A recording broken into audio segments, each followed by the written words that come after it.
Welcome. I am ready to give my review on my 2021 Commencal Meta AM 29er Ohlins edition. Don't forget that part. Not like it matters too much for me because I'm a total novice, but I have had the bike now for almost a year. And I think I've had enough seat time on it that we can get into reviewing some of the my likes and very few dislikes of the bike, and a few things to call out that maybe you're interested in knowing, and maybe it'll affect your purchase, or maybe it will encourage you. But otherwise, let's get in it.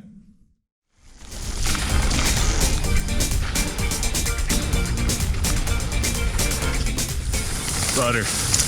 Just butter. All right. So, as you can tell from my initial video, I have a bike stand.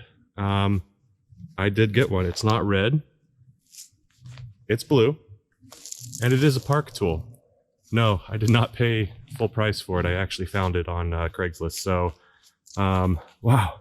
If you guys recall just how difficult it was when I was putting the bike together, night and day difference, get you a park tool. This thing actually holds, this bike without an issue. And this bike is not light. It's also on a slight leaning forward incline out here, but hey, works perfect.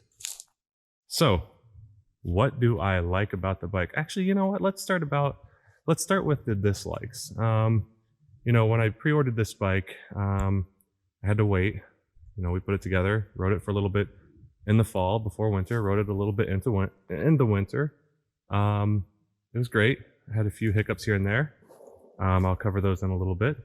But my overall dislikes after owning it for a year, they're nominal. The bike didn't come with pedals. Big deal, right? Like, yeah, it's so you can pick your own. I ended up just sticking with the Ride Alpha pedals from Commencal, just because I didn't want to go shopping. So we'll start with the quality on these. It's still, there's a lot of strikes on it, but the pegs are still in okay condition. They're still sharp. There's no play in the bearings. Still very smooth. So no complaints there. What else did I not like? I did not like the fabric seat, so I replaced it for this ergon here. Way more comfortable for the guys, I think. And just overall, there's a little bit of padding in there. Nice stiff padding, but still some padding is better than none for some of us. And yeah, this is a very comfortable seat. The bar ends, these are plastic. I haven't had any issues with them on either side really, but I think metal ones might last longer. I'll probably end up replacing these. I assume they just pop out with, maybe get some pliers in there and pop them right out, but not a big deal. What else did I have a problem with? The spring. So this is the Sprindex. I've done a review on this, kind of, and I'll give another review at some point.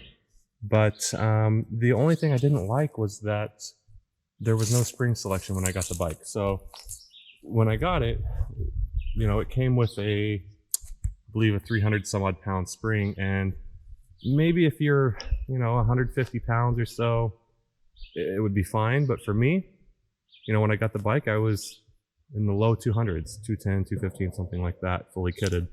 I needed a 548 pound spring, and so I had to order that special from Ohlins, and they were nice enough to find the part and help me get the spring rate and whatnot. Commencal also helped me determine the spring rate, so that wasn't an issue. But it ended up being another $100 that I wish could have just came on the bike. But I get it. Manufacturing, you don't want to have to order 30 springs and keep them all on hand for different people. And plus, I didn't want to wait for it. I didn't want to wait for them to have to install that. In any case, if I could have gotten sold the spring or traded it in, I would have been happier about that, but that's fine. It's not really a knock. The Ride Alpha bars, no issues here. No issues here at all. And the headset, the Acros, no issues at all. In fact, I haven't even had to tighten these at all. I did it once and they are still tight, so I'm gonna leave them be. And I've been checking them, nothing's come loose. The Ratchet. So, you know, we will be, or I will be replacing the Ratchet in here. I think this is a 32 tooth, and I'm gonna go to a 54, or maybe it's a 34 and I'm going to a 52, whatever the next one up is. I have that ready to go. I just need to do the work, but to be honest, I've just been also having a ton of fun riding the bike as is. I haven't really done anything except the spring swap and changing out the seat. Love the brakes. The XT brakes, wow, they will stop you. So no complaints there. I love it. I know we're kind of switching to the pros here, the things that I like. But like I said, there were so few dislikes that, yeah, we might as well cover the likes. I mean, just the whole Shimano XT setup is, you know, it's been great. It's been great to me. I've had no issues with these wheels. BT Swiss X511s. On the backs we have some Schwalb's Big Betties, and on the front we have some Magic Marys. If you look a little closely here, you'll see a little bit of wear, but I mean, it's to be expected, you know. I've had it for about a year, so not too bad. I did do a service on the forks already, just a quick re-oil. You know, we tighten these pivot points up from time to time. And by tightening them, I mean check them, because they don't really come loose. I've only ever had like one of these kind of come loose, and I just, you know, it's easy to tighten back up when you're checking things over. These drink mounts or whatnot, they ship to loose, so make sure you put those back in. Otherwise you'll hear a rattling. And I think maybe one of these were loose as well, but again, no big deal. No big deal at all. This KS Lev here, the Integra, the dropper post, the one that came with the bike, no issues. This thing shoots up like a rocket. And it goes down smoothly and holds quite well. I mean, just as you would expect from a dropper post. What else? Yeah, I mean, the suspension has been great. Of course, it's dirty. I didn't wash it for a video because I wanted to show the true colors of dirt and everything else that's been, you know, applied to the bike. There is some armor here. Otherwise, you know, there's some scuffs here and there. I mean, it's a bike. Why not? It did come with this rubber guard here. Helpful for some things, but you know, the chain slap mostly, and a little bit of the shoe protection. There's another rubber guard right here on the back side. We'll go around here. You see there, a little bit of protection for chain slap as well. I haven't had chain slap too much on this bike because the clutch is always on. I don't turn it off. So not a lot at all is going on up here. Maybe a little bit here, but I mean, I don't notice. And so maybe if it does hit, it's the rubber's doing a great job at reducing any kind of noise. What else? I'm still running tubes for over, you know, almost a year now with what came with the bike. No issues, no pinch issues. You know, I have no idea what I run for pressure, but I just kind of feel it and, you know, let air out where I feel works best for me. This is a medium frame. When I rode the 2020s, I had no problems riding the large frame. But the medium, with the slight change in geometry with the longer reach, I decided to give the medium a shot instead, kind of risk it, and I'm glad I did, because this is, for me, at 5'9", feels perfect. So no issues there. There are times where I'm like, wow, this kind of feels a little short, but you know, when you're doing downhill or you're doing some playful jumps or whatnot, it kind of feels a little bit more responsive than a longer wheelbase.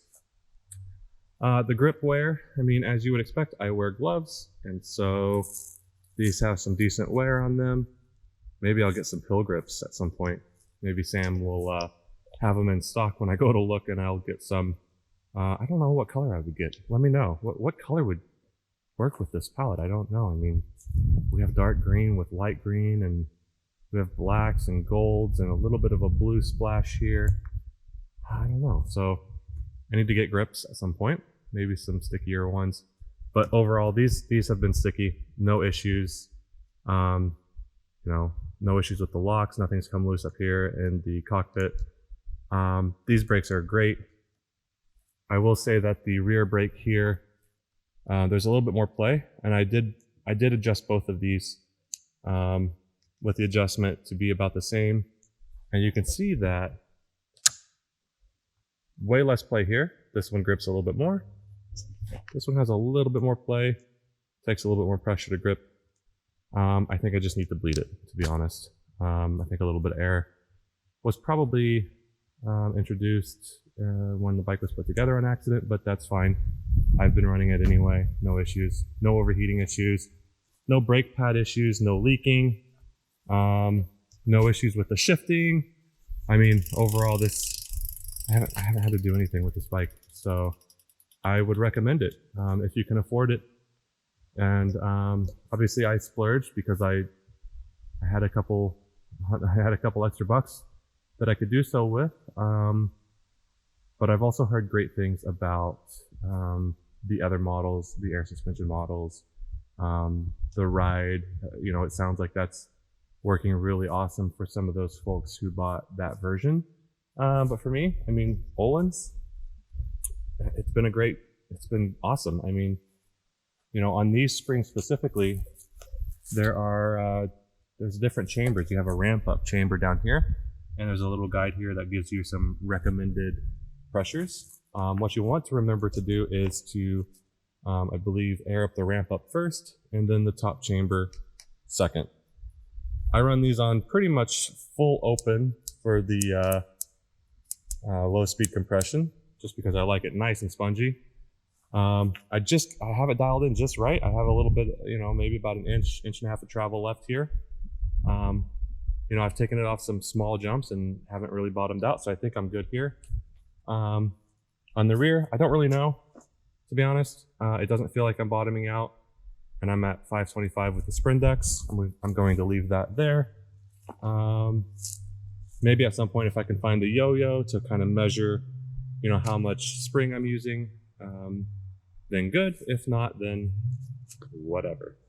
I'll play it by ear. At some point, I need to hit up Highland again. Man, it's so fun.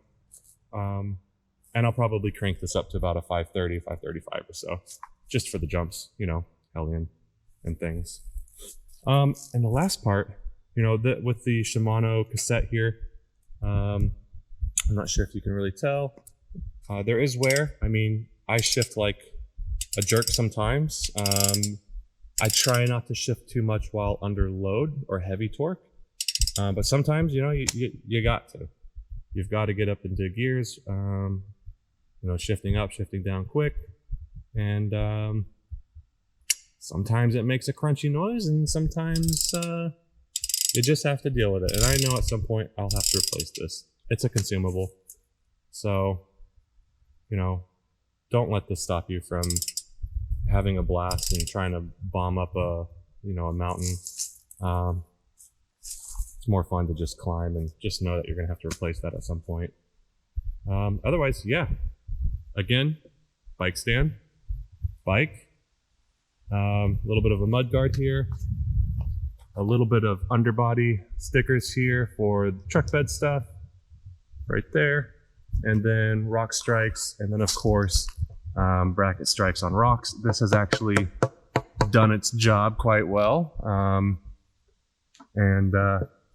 yeah, so far so good. But yeah, that does it. Good work, Commencal, for you know, putting this bike together. The welds look great. Everything is put together really well. I've had no issues over here in terms of a pinch point. Can't tell if that's in focus or not. But yeah, I mean, overall, it's worked really nicely for me. And I don't know if you guys can tell this, but there is a cutout up here for where the spring somewhat sits into. You get a nice linear force of suspension action here versus some of those wonky ones where, you know, the spring comes in and down or up and back, and I don't know if it does any good, but it looks cool. What else? There is this little hole here. I think this might be for something, some kind of a hose or cable to run through, but I don't know what it would be for. So that is there. But otherwise, yeah, guys, thanks for watching. Would recommend. We'll see you on the trail.